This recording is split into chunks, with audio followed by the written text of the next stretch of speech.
Hello friends, welcome to our YouTube channel. मैं Asiya RSC trainer. आज की वीडियो में हम सीखेंगे कि किस तरीके से स्प्लिट एसी के अंदर गैस चार्जिंग की जाती है।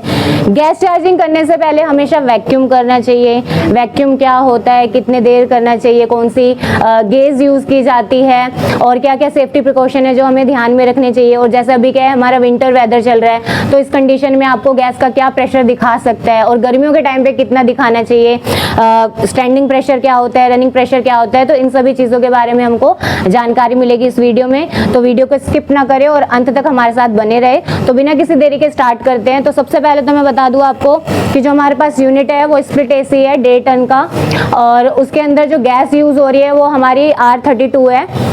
R32 का जो स्टैंडिंग प्रेशर होता है वो लगभग आपका 230 से लेकर के 250 PSI का स्टैंडिंग प्रेशर होता है, जो रुका हुआ प्रेशर है। बट जब भी हम गैस चार्जिंग करते हैं अपने यूनिट के अंदर, तो कभी भी स्टैंडिंग प्रेशर के अकॉर्डिंगली गैस चार्जिंग नहीं करते हैं। गैस चार्जिंग अगर करनी हो तो सबसे बेटर तरीका यही है कि आपके पास एक वेइंग स्केल होना चाहिए, यानी वेटिंग मशीन होनी चाहिए, जिसपे आप तोल करके गैस को तोलेंगे, उसके बाद ही गैस चार्ज करेंगे। आपके एसी पे ऑलरेडी अमाउंट लिखा हुआ रहता है कि गैस का कितना अमाउंट चार्ज होगा, 600 ग्राम ऐड होगी या 1 kg है या 900 ग्राम की है, तो वो आपको ऑलरेडी उसमें मेंशन रहता है।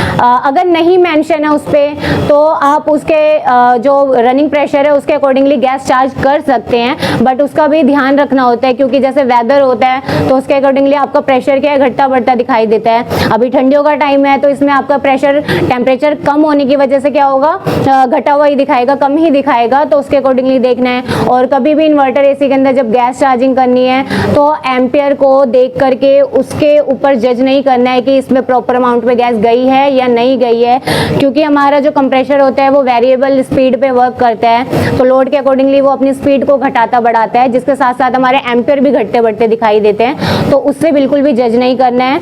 गैस चार्जिंग से पहले अपने यूनिट पे जरूर वैक्यूम करनी है। तो वैक्यूम जब भी करेंगे आप, तो इंडोर आउटडोर पूरी यूनिट वैक्यूम होगी। उसके लिए क्या वैक्यूम पंप ऑलरेडी कनेक्ट कर रखा है। दोनों सर्विस वॉल आपके ओपन होंगे, एलन की से सक्शन सर्विस वॉल भी और डिस्चार्ज वाला वॉल भी।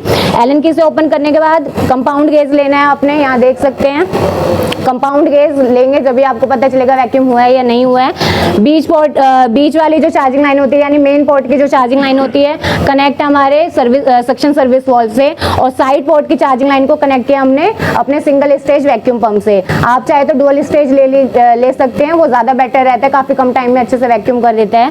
वैक्यूम आपका -30 इंच HG शो करेगा, उतने पे वो वैक्यूम हो जाता है। बट आपको मिनिमम एटलीस्ट क्या है, हाफ एन आवर तो करना ही करना होता है सिस्टम को वैक्यूम। और ज़्यादा देर करते तो बेटर ही रहता है आपके यूनिट के लिए, बट मिनिमम 30 मिनट्स देने ही देने हैं।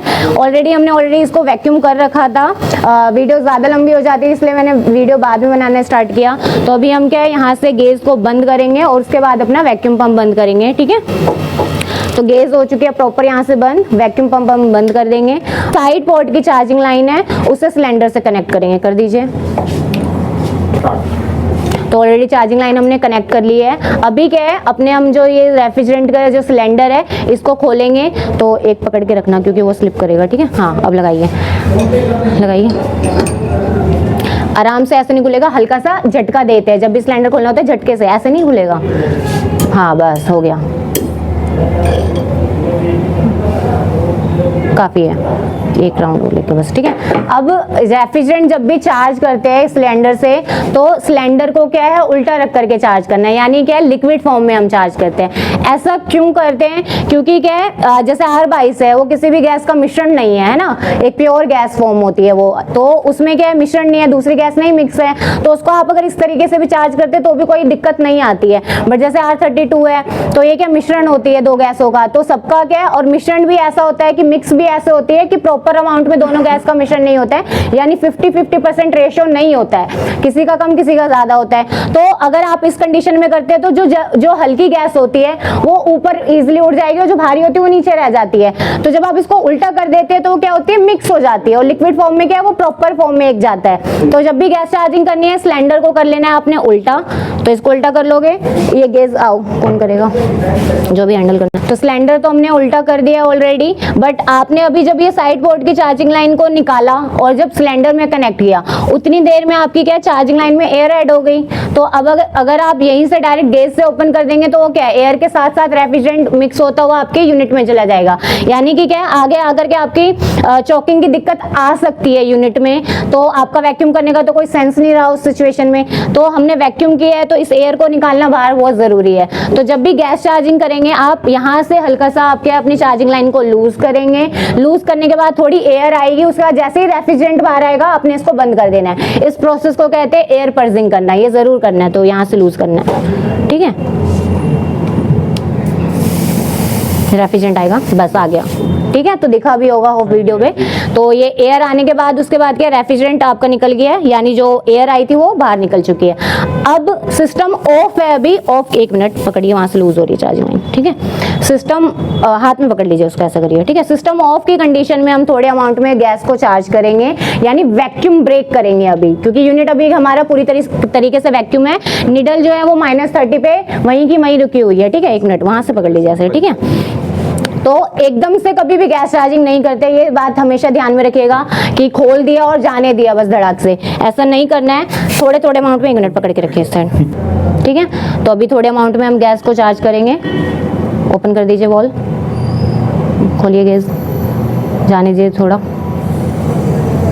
बंद करिए, ठीक है। एकदम से नहीं, थोड़ा थोड़ा करके थोड़े थोड़े अमाउंट में देना है। उसके बाद जब आप यूनिट स्टार्ट करेंगे तो यूनिट स्टार्ट की कंडीशन में भी आपका क्या है, थोड़े थोड़े अमाउंट में ही आपको इस तरीके से गैस चार्ज करनी है, क्योंकि रनिंग पोजीशन में है, एकदम से आप नहीं दे सकते उस पर, है ना, प्रेशर नहीं बढ़ा सकते इस चक्कर में। अभी भी जाने दीजिए, बंद कीजिए, ठीक है। देखिए यहाँ पे आप देख सकते हैं, इधर देखो अभी बहुत लो अमाउंट में गैस गई है, ऑलरेडी इस पे फ्रोस्टिंग आने लग गई है, ठीक है। एक बार चार्जिंग लाइन को वो करिए, टाइट है,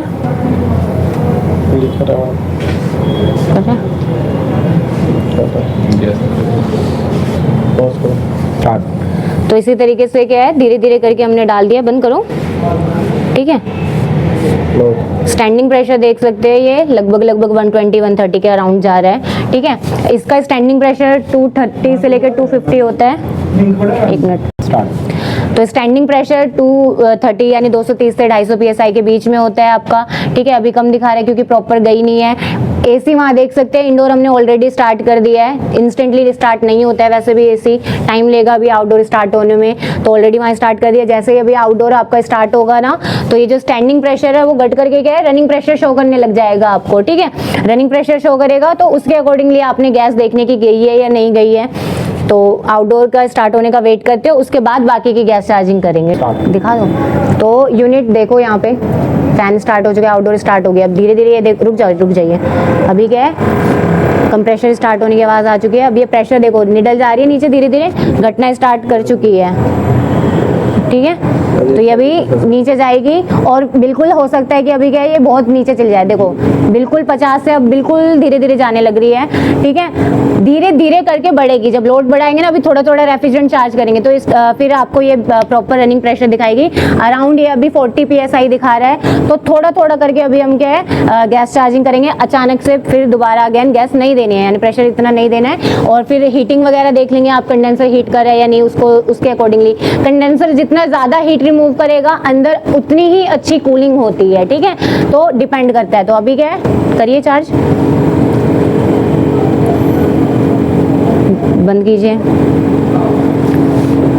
ठीक है। क्योंकि आप अचानक से कई बार ऐसे चार्ज करते हैं और जैसे गर्मियों के टाइम पे करते हैं स्पेशली, तो लोड बढ़ाते हो ना, तो कभी कभार देखा हो अगर किसी टेक्नीशियन ने ये प्रॉब्लम फेस की हो कि अचानक से जब आप इतने ज़्यादा अमाउंट में गैस दे देते हो ना और स्टॉप नहीं करते हो तो कंप्रेशर क्या हीट होकर के बंद भी हो जाता है कई बार, ठीक है। तो एकदम से इतना प्रेशर नहीं देना है, स्टॉप कर करके रोक रोक करके ही काम करना है, पेशेंस रखते हुए। अभी देखो ये यूनिट कितना दिखा रही है, एम्पियर 2.5 2.6 दिखा रही है, बिकॉज ये आपका क्या है, एक इन्वर्टर एसी है, तो इसके एम्पियर भी फ्लक्चुएट होंगे धीरे धीरे। जैसे ये देखो बढ़ना स्टार्ट हो रहा है, लगभग 3.1 हो रहा है। तो ये अराउंड अभी जैसे ठंडी है, लोड उतना नहीं है इसके ऊपर, तो फिर भी एटलीस्ट 5 अराउंड एम्पियर फिर भी जाएगा आपका, ठीक है। करिए,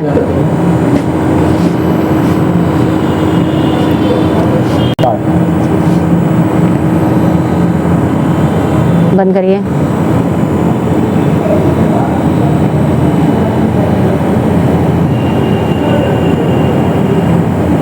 बढ़ेगा अभी ये, ठीक है। धीरे धीरे एम्पियर बढ़ना स्टार्ट हो चुका है। इसी तरीके से भी ये क्या है, बढ़ेगा। बंद कीजिए, ठीक है। नॉर्मली इसका रनिंग प्रेशर अभी कितना दिखाना चाहिए था, तो आपका 130 से 150 PSI, बट अभी क्या है, ठंडा है तो हो सकता है 100 PSI पे भी दिखा करके पे क्या है कूलिंग सही दे। तो अभी वेट करेंगे। बंद करो उसको, कर रखा है क्या ऑन? अच्छा ठीक है, दोबारा डालिए फिर। 80 PSI लगभग चला गया वो, ठीक है। बंद करिए, अभी रुक जाना। 3.7 एम्पियर ले रहा है लगभग अभी आपका। वहाँ देखो कूलिंग आ रही है। अभी मैं वहाँ पे टेम्परेचर भी दिखाऊंगी आपको, ठीक है। ग्रिल टेम्परेचर कितना आ रहा है उसका, अराउंड 100 PSI देखो, जो मैंने बोला था वो चला गया लगभग आपका। 3.9 एम्पियर ले रहा है, अभी 4 भी जाएगा वो आराम से, क्योंकि थोड़ा देर चलने देना चाहिए। गैस चार्जिंग करते हैं, जल्दबाजी नहीं मचानी है एक तो, क्योंकि क्या है, आप सोचोगे इंस्टेंटली एम्पियर दिखाएगा, इंस्टेंटली प्रेशर दिखाएगा, कभी नहीं होने वाला है, ठीक है। थोड़ा सब्र रख के, टाइम दे करके ही गैस चार्जिंग करनी है, जल्दबाजी का काम नहीं करना है, ठीक है। अभी आप जब ये दोनों जो आपकी लाइनें आती है, एक सक्शन आ रही होती है और एक यहाँ से लिक्विड वाली लाइन जा रही होती है, बहुत से लोग इसे डिस्चार्ज लाइन समझ लेते हैं। डिस्चार्ज लाइन आपकी जैसे ही कंप्रेसर से कंडेंसर पे गई ना, वहीं खत्म हो जाती है वो डिस्चार्ज लाइन, वहीं तक थी। कंडेंसर के बाद कैपिलरी ट्यूब और फिल्टर टायर वगैरह जो लगता है, उसके बाद से जो लाइन जाती है आपकी पूरी इंडोर तक, वो लिक्विड लाइन कहलाती है आपकी। और लिक्विड लाइन में आपका लो प्रेशर लो टेम्परेचर का लिक्विड रेफ्रिजरेंट बह रहा होता है, जिसके कारण जब आप इन लाइनों को हाथ लगाते हो तो आपको दोनों ही ठंडी लगती है, क्योंकि मन में क्वेश्चन उठता होगा कि ये तो मेरे हिसाब से डिस्चार्ज है तो ये गर्म होनी चाहिए। तो गर्म आप अगर कभी, मैं अभी यहाँ यूनिट नहीं ओपन करा सकती, तो यूनिट अगर ओपन होती तो मैं आपको जरूर दिखाती कि डिस्चार्ज लाइन को अगर आप हाथ लगाते तो वो गर्म होती उतनी जितना उसको करना चाहिए, ठीक है। वो वहाँ करते हैं। ये लिक्विड लाइन है इसलिए ठंडी होती है, ठीक है। तो यूनिट में गैस कम होती है आपकी, तो यहाँ पे आइस आने स्टार्ट हो चुकी होती है, बट अभी कोई आइस वगैरह नहीं आई है। 100 से लगभग ऊपर 110 PSI का प्रेशर दिखा रहा है ऑलरेडी रनिंग में, ठीक है। जाने दीजिए अभी थोड़ी और 4 अराउंड आपके एम्पियर भी लेने लग गया, जबकि क्या है, ऑलरेडी अभी ठंडी का टाइम चल रहा है। 16 एम्पियर हमने सेट किया हुआ है। रूम में ऑलरेडी हमारे 22 या 23 डिग्री सेल्सियस ऑलरेडी था जब नॉर्मली एसी नहीं चलाया था। तो लोड हालांकि इस एसी के ऊपर इतना नहीं है, इस वजह से प्रॉपर एम्पियर नहीं ले पा रहा है, ठीक है। तो इसलिए आप इन्वर्टर एसी है तो ज्यादा जज मत करिएगा एम्पियर के थ्रू। अभी जाने दीजिए इसको जरा। हाँ खोलो अपनी साइड, हाँ चली गई है वो प्रॉपर। हाँ खोल दो पूरा, बंद कर दो। गई है 115 PSI हो गया लगभग। ऑलरेडी देख सकते हैं गैस चार्जिंग हो चुकी है। सिलेंडर हमने अलग हटा के रख दिया है। एम्पियर देखिए लगभग 4 था अराउंड, उसके ऊपर से यहाँ पे देखिए ये कम हो गया क्योंकि दोबारा बंद कर दिया, ठीक है। यानी इसने अपना क्या कूलिंग मेंटेन की, इतनी देर चला तो क्या बिल्कुल लोड मिनिमम हो चुका है, इसलिए देखिए घटने लग गया आपका एम्पियर। यहाँ प्रेशर बट देखेंगे तो आपका लगभग देखो 120 से ऊपर ही जा रहा है। 130 PSI दिख रहा है, चला गया 130 PSI है आपका। तो 130 PSI दिखा रहा है इसका running pressure. Gas proper amount में है, ना ही कोई आप देख सकते हैं यहाँ पे ये जो आइस आई थी वो भी मेल्ट हो चुकी है, दिख रहा होगा आपको। एम्पियर भी घटने लग गए क्योंकि बिल्कुल लोड आपका जो था प्रॉपर रूम में कूलिंग मेंटेन हो चुकी है, हीटिंग अच्छे से कर रहा है। तो इस तरीके से गैस चार्जिंग की जाती है। गैस चार्जिंग जब भी करना है, ये तरीका वैसे मैंने बता दिया आपको कि इस तरीके से बाय प्रेशर देख करके आप कर सकते हैं, बट करना यही चाहिए, सजेस्ट मैं यही करूंगी कि बाय वेट करिए। आपके ऑलरेडी यूनिट में मेंशन रहता है कितने ग्राम डलेगी, उतने ही ग्राम आपने डालना है। उसके अलावा आपको क्या प्रेशर नहीं भी देखा आपने, एम्पियर नहीं भी चेक किया, कोई दिक्कत नहीं है। अगर आप जो यूनिट के ऊपर जो लिखा रहता है कि इतने अमाउंट में गैस चार्ज होगी 800 ग्राम या 600 ग्राम, उतनी डालेंगे ना, प्रॉपर कूलिंग करेगा, कहीं कोई दिक्कत नहीं आएगी। तो बेटर यही है कि आपके जब भी गैस चार्जिंग करें बाय वेट करें। सिलेंडर जो लेंगे वो अच्छी क्वालिटी का, गैस जो लेंगे वो अच्छी क्वालिटी का। आप जब गैस चार्जिंग करते हैं, गैस भी कई क्वालिटी की आती है आपकी और उनमें फर्क होता है। आप उसको कैसे जज कर सकते हैं, तो आपको आपकी गैस का स्टैंडिंग प्रेशर ऑलरेडी पता होता है। आप गेज लगाइए, सिलेंडर से कनेक्ट करिए, सिलेंडर को ओपन करिए। अगर उसका स्टैंडिंग प्रेशर जितना होना चाहिए उससे कम दिखा रहा है या ज्यादा दिखा रहा है, तो आपको वैसे ही पता चल जाएगा आपकी गैस क्या है, बिल्कुल लो क्वालिटी की है। जितना होना चाहिए उतना नहीं दिखाता है, उसके अकॉर्डिंगली करना है। सेफ्टी इस बात की रखनी है आपने कि जो आपका सिलेंडर है उसको कभी भी प्रॉपर फुल नहीं भरवाना होता है, ठीक है, क्योंकि गर्मियों में एटमॉस्फेरिक टेम्परेचर इतना ज्यादा होता है कि वो ओवर हीट होकर के, और R32 है वैसे भी जिसका हाई प्रेशर होता है, तो फटने के केसेस आते हैं ना, कि सिलेंडर रखे रखे फट गए। कैन वगैरह आप यूज़ करते हैं तो उसे जब भी लाएं तो एक लो टेम्परेचर प्रोवाइड करके किसी गीले कपड़े वगैरह से रख करके करना है। और जब धूप में आप गैस चार्जिंग करते तो बिल्कुल सूर्य की किरणों के पास आपको गैस का सिलेंडर वगैरह रख के नहीं करना है, किसी छांव वाली जगह पे रख करके ही आप कोशिश करें कि इस तरीके से गैस चार्जिंग करना है। सेफ्टी ज़रूरी है, हमेशा सेफ्टी का ध्यान रखना है। शूज़ पहन के काम करने हैं, वायरिंग वगैरह का भी है आपका, तो देखना है प्रॉपर कनेक्शन हुए हैं या नहीं हुए हैं। आप इस तरीके से टच करते हो सकता है अर्थिंग आ रही हो आपके आउटडोर यूनिट पे और आपको शॉक भी लग सकता है, तो लाइन टेस्टर एक टेक्नीशियन के पास होना ज़रूरी है।